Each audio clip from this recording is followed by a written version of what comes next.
All right, Jason, you are live. So it'll when it gets to 10 seconds, it will pop up and cue you up.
Good day, Storm Nation. I'm Jason Belmonte, and we've got a bit of a special show for you all. Well, it's morning for me, but whatever it is, for wherever you are in the world, I am back home in Australia. You're probably wondering, hey, isn't the PBA Tour on right now? Shouldn't you be in Springfield, Missouri, bowling the Pete Weber Classic? And I normally would be, but I have a family wedding that I really wanted to get home for. So I've flown back home. I will be attending the wedding tomorrow, and then I'll be on a plane the following day to head back to Anderson, Indiana to get back on tour. So that's why you see me with a beautiful blue sky behind me and not miserable, snowy, freezing weather as it is in Springfield. But like I said, we've got a bit of a special show for you guys. Storm and we ran a bit of a contest, a journey contest, and it was about sharing your journey, your stories. And we had a lot of people submit their entries, and we have three winners. You can see them on the screen right now. We have Greg, Travis, and Noah. Unfortunately, Greg can't be with us today, but we're going to set up another chat or we can have a talk with him. But we do have Travis and Noah. So without any further ado, let's bring in the two boys who were two of the winners of the Journey contest. Noah, Travis, how are you boys? Good. Doing good, man. Doing good. Fantastic. Now, I'm going to start with you, Travis. Why don't you tell us a little bit about yourself? For example, where are you from? I am from San Diego, California. Okay, beautiful spot. Probably looks a little bit like my weather right now in San Diego. Yeah. Yeah. How old are you? I'm 13 years old. And one of the most asked questions of all bowlers is, and when did you start bowling? About 2 years ago. Okay, so you're relatively new to the game. What is it that got you started into bowling? Was it family? Was it a friend's birthday party like Packy Hanrahan? What was your story? Well, my dad used to bowl, and when I was born, he had to stop, so he took a 12-year break. So he started getting into it, and I was like, I kind of want to try it. So me and my dad went bowling one day, and I started liking it, and then I bought my first ball, and then it just started doing really good, and I got good at it really quickly. And so you did get good at it really quickly because I understand not that long ago you kind of did a little Belmo esque tournament run Yeah, where you were in last place after a little while, and then tell us what happened after realizing you were in last place. I just skyrocketed. I found out I'm in like I think it was like 37th, and I was like, I gotta move up. So I moved up to third in like the last day, and I needed to make the top five to make the roll off. So I made the roll off, and I did second, and I did no, I did fourth and me, and then we did second and me, and then we did first, and then I ended up winning, and I have my trophy in my room now. And Yo, 37th all the way through to holding the trophy. Mate, it's a good feeling, isn't it? But you know yeah, what? I did read something about you that wasn't necessarily your biggest achievement. I believe there's another thing that you were pretty pumped up about involving your dad. oh yeah, we decided to go bowling on Halloween because why not? And Why not? I was borrowing one of my friends' equipment because I was trying to get into 14 pound, and I ended up shooting a 522 series and beating my dad by 1 pin. Ah, there is no better feeling than beating your old man. I'm at that stage now where I'm getting a little bit more worried about my son, Hugo. He can put together a few 200 games, pretty high 200 games. And so I have to like time my challenges perfectly. Like I try to make sure the lanes are absolutely trashed. So he's got no room on the lane at all because I know the moment he beats me, I will never, ever stop hearing about it. So that's fantastic. One last question for you, Travis. So, one of the things that obviously bowling has given me is a career and lifelong friends. I mean, what is the goal for you with bowling? I mean, because we don't all have to be professional bowlers, but we all want to be able to achieve something in the game, and it can be just as simple as I just want to have fun. But do you have a goal for you in your career? I do. My goal is to probably shoot a 300 before I turn an adult, like 18 probably. I don't want to be shooting 300s early. Oh, actually, I want to shoot them early because if I get older, then uh, it would be kind of harder to do because I'm not in my prime time anymore. Oh, hang Because on, then hang once on a I get second. Hang on a second. older, Older. I need to understand what the word older means because I'm 40, okay? And when I hear someone say, "Oh, I need to do it when I'm young," before I'm 18 because I don't want to be too old. You scare me a little bit. I do want to be a pro. I really want to be a pro too. My goal also is to get on the tour, probably. And All right. Well, I can tell you right now that there is definitely an opportunity for you to do that. We have a lot of young talent coming out on tour. So if that is a part of your goals and your dreams, it's as cliche as it sounds, but you only get out what you put in. So work really hard towards it, and I'm absolutely positive. Maybe I'll see you out there. I don't know. We'll see how long it takes you to get onto the PBA tour. yeah, But if you do join me out on tour, you better bring your A game because I'm not slowing down. All right. okay. Thanks, mate.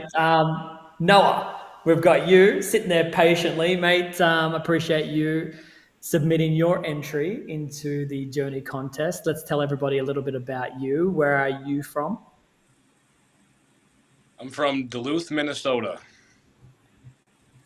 Okay, so you don't quite have the sunny weather that Travis and I have right now. Not really. We haven't gotten a lot of snow. We're usually used to the 10, 20 below by now. Yeah, I just experienced some of that in Wichita and Indianapolis. And let me tell you, Australians are not built to go 20 below. We're not built that way. Like it hits us harder I think. So I'm going to try to do my best and avoid parts of your country in the wintertime that get that low. Mate, how old are you? I am 19. And I was reading a little bit about your package as well, and you've kind of got into bowling a little later as well. So tell us a little background on your story and what got you into bowling. Yeah, so I grew up playing basketball my whole life, and when my senior season of basketball ended, I needed something to do to pass the time, and started bowling. And one thing led to another, and got my first ball, got some shoes, and here we are. Yeah, I mean, I think bowlers tend to typically have pretty good hand-eye coordination. I feel like throwing something accurately, you have to be somewhat talented in hand-eye, and that can then cross over into other sports. And I think I read somewhere that you're also into like golf a little bit, obviously basketball. Those are two sports I think that a lot of bowlers enjoy to either play recreationally or even a little bit more competitively. And do you think that's kind of like you as well? Would you say you're a bit of a handyman when it comes to sports? You're usually okay at them? I'd say so. I'd say so. I mean, growing up playing basketball, you're always taught, don't look at the ground, dribble, and the hand-eye coordination there is really important, especially with golf too. I've been golfing since I was 7 years old with my grandpa. Shout out to my grandpa. Um, and then got hand-eye coordination from there as well. And then with the bowling, it kind of just transferred over pretty easily. So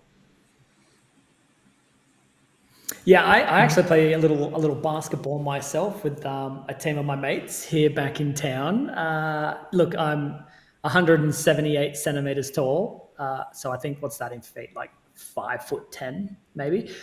So yeah, dunking under the rim really isn't my forte. I don't mind a little shot from the perimeter, but I do think that playing playing other sports as well as bowling has kind of helped all of them. Like the more I bowled, the better I got at other sports, and the more other sports I played, the better I seemed to bowl. But one of the things that I love about your story is you have not kind of hidden the fact that all the help that you had along the way the bowling journey. And I think that's really, really important that you do source that help. And if there's anyone that you want to thank, now might be a really good opportunity to thank them and how they helped you. yeah, absolutely. Big one right here is Kyle Cantola. He's the owner of the bowling lab, the shop I'm in right now, and he kind of took me under his wing and helped me out with the two-handed stuff and getting the mechanics down and just every aspect of the game he's helped me out with. And then I got to thank my family because they've supported me from day one. All my friends, Colton, Dom, Shambo, Bundy, uh, and I know I'm forgetting a lot of people, but I mean, there's not enough people for me to thank. So I'm going to ask you both a question, and like I said, no, I think it's awesome that we're able to take moments through our careers and thank those that have helped us along the way. But I'm kind of going to do a little, I don't know, maybe quick fire questions, and I kind of want to see what both of your answers are. Okay. Um, First question: what is the current high game, Travis? 223. Noah? 279. Okay, so we know Travis wants to have a perfect game before he gets old at 18. Noah, same. I want you to get that 300 before you get old. Before you're 21 and you're over the hill. Travis, is your highest 3-game series scratch? 544. 544. Noah, yours? I believe it's 727. Okay, all right. And now this is a question that I'm going to ask you. Which is, and be honest, okay? How many bowling balls do you own?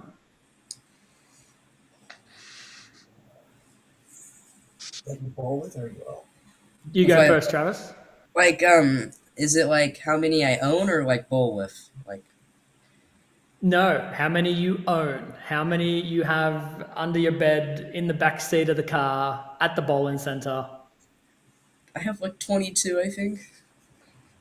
They're all Atta behind boy. me. Noah. Atta Uh, boy. Noah, what about you? last time I counted, I think I had around 14, 15.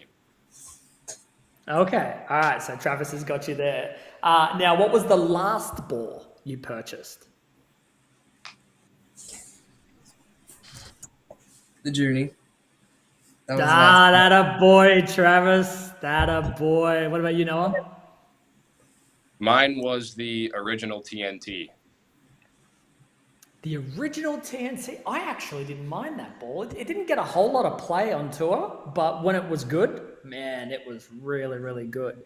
Now, for everybody wondering, well, what do these guys win when they were announced as Journey contest winners? Well, they do get their choice of a bowling ball. Journey, obviously, if they haven't already got one, and if they don't, we're going to hook them up with another ball of their choice. I suppose, Travis, I don't know how much time we really have, but I want to let you guys ask me one question. If you have a question that you would like me to answer, feel free to fire it in. All right, I got one. What was your funnest tournament?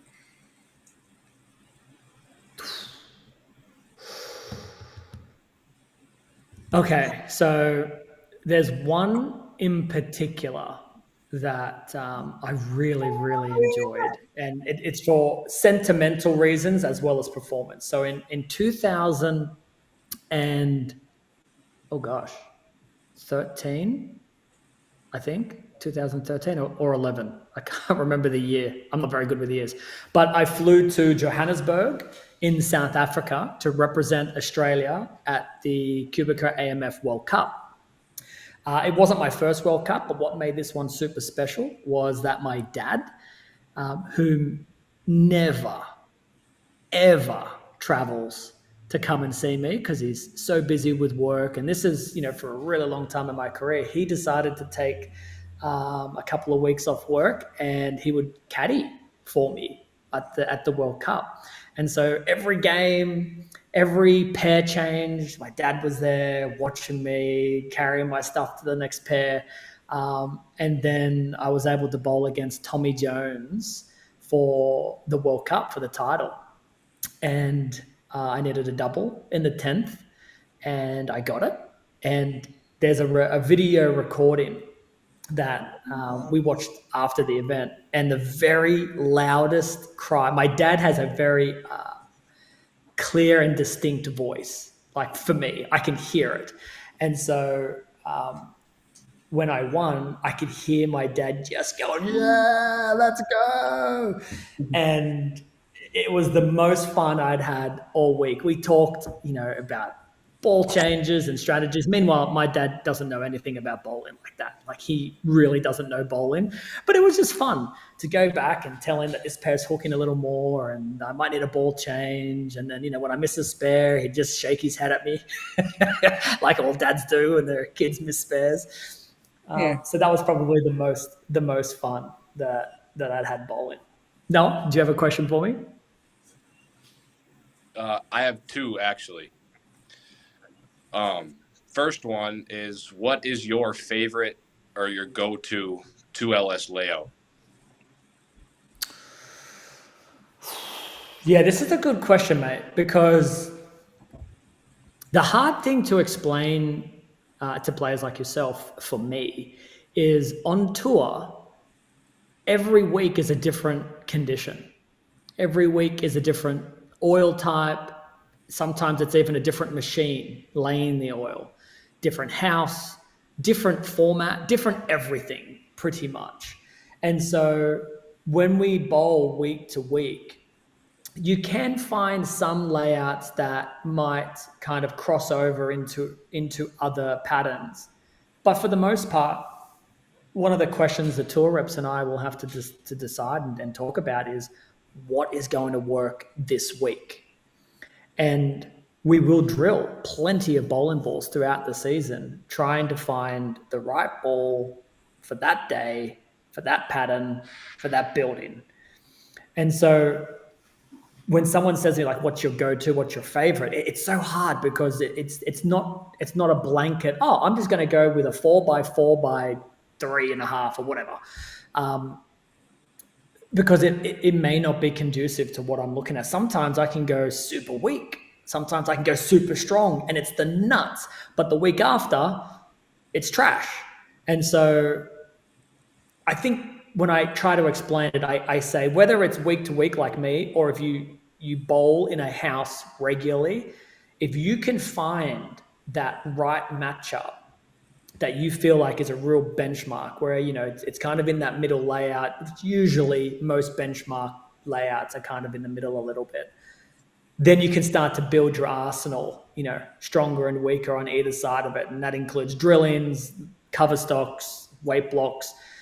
So it's a little bit confusing. I wish I had an answer for you. I wish I could just tell you that it was 5x5x5. Like, I wish I could just say that's my favorite drilling. I use it everywhere I go, but it doesn't work like that for me. Sorry. No worries, no worries. Last question is, if you had to pick a favorite major that you won, what major would it be and why? Ooh. Okay, there is two that are very, very close to each other. The first is number 11, major number 11. It was the World Championship against Jacob Buttriff.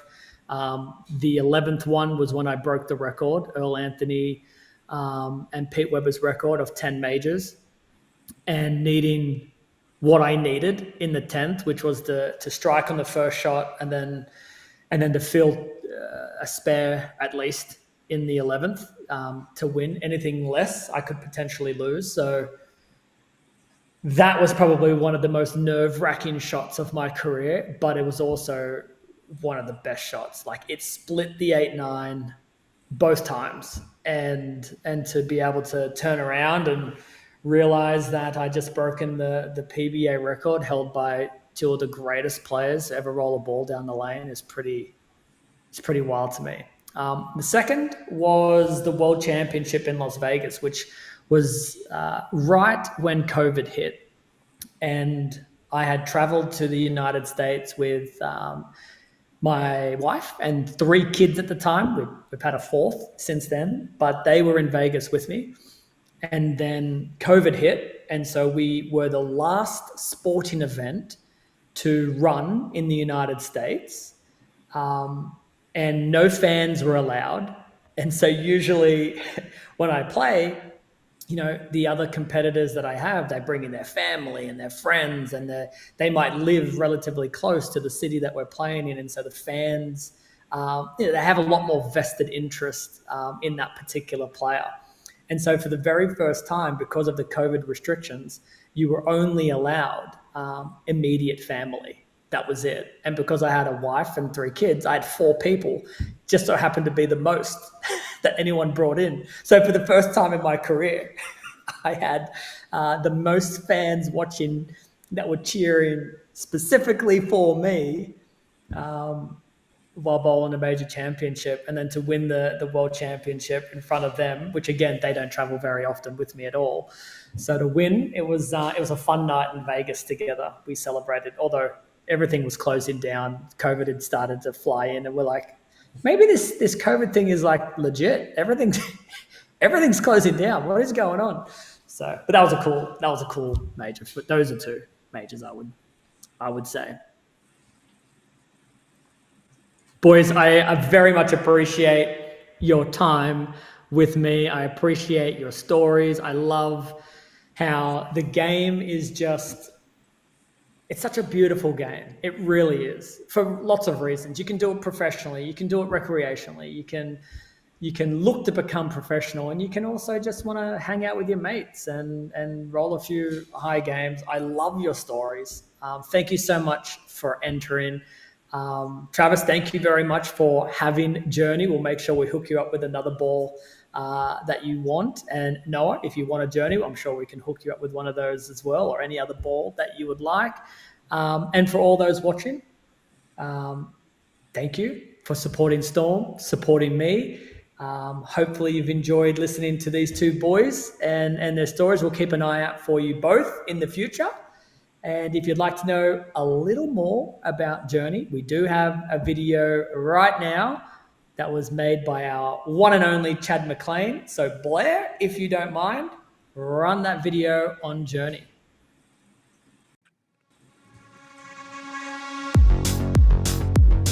All right, great job, guys. You did it. Okay, so the layout I chose for my journey is 5x5x2. I've been watching some guys throw it the past couple days here during testing. I noticed the ball is very strong. It's very forward at the end of the pattern. So I went with a longer pin, 5 inches. I have been in the 4s. I wanted to see how much I could get out of the ball. So you can see I've moved pretty far left, works great. If I did a 4, I would be further right. So the situation I would use it in is when the lanes start to get kind of burned up. Yeah, like I said, during the second transition or so, where I have to jump way left and go around it. Move left, move up, change hand position, come around it. That's kind of what this layout does for me. It works well on the ball right now. So that's gonna be the situation I'll use it in. If I wanna use it in anything else, I'd probably drill another one to square up and keep my angles more in front of me, and probably change the surface at that point too.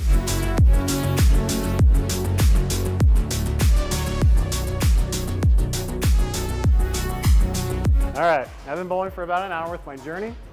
The lanes have already gone through their first transition. They're about halfway through their second transition, but I'm already pretty far left. Standing 35, I'm gonna go 22 at the arrows and get it to about 7 down lane.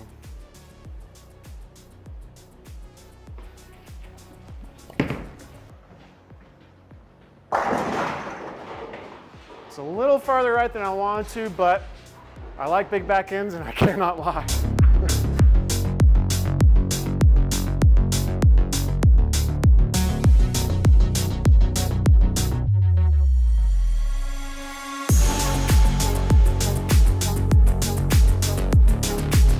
All right, so if you throw it like me and you're kind of more on the rev dominant side, you're gonna enjoy this ball when you have to move in and you want a smoother transition down lane. It's not too skid flippy. There's other balls that are made for that, like High Roads and High Road Pearls. This one blends it out nicely because it's a really strong cover. It's TX16, so we're talking phase 2, but in its pearl form. So it's cleaner through the front, but it still digs into the oil. So you're gonna like it if you have to move left, slow wheel it, and have a smoother transition down lane.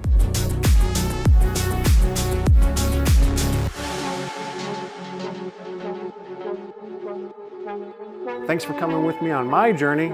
Go start your journey at your local Storm VIP Pro Shop today.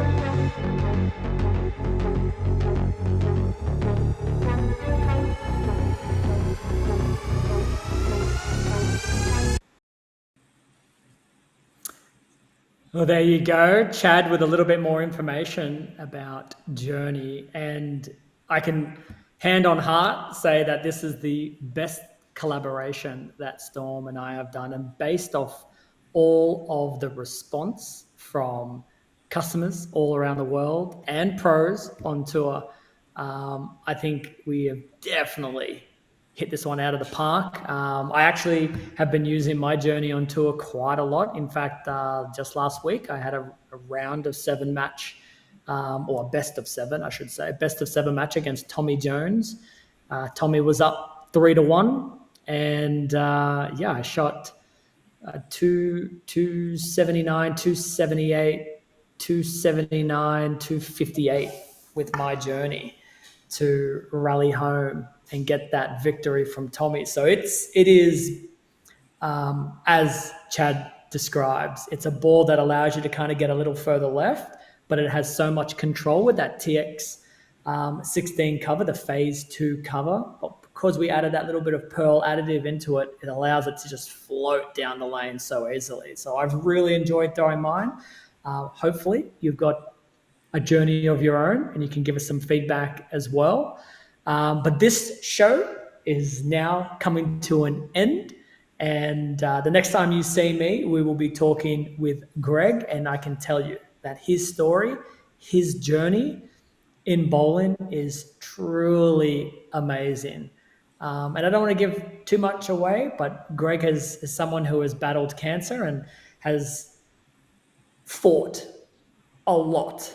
So I can't wait to hear from Greg. I can't wait to share that story with you. Until the very next time, Storm Nation, get out there, roll some strikes, do it with a storm ball, be good. Peace, everybody.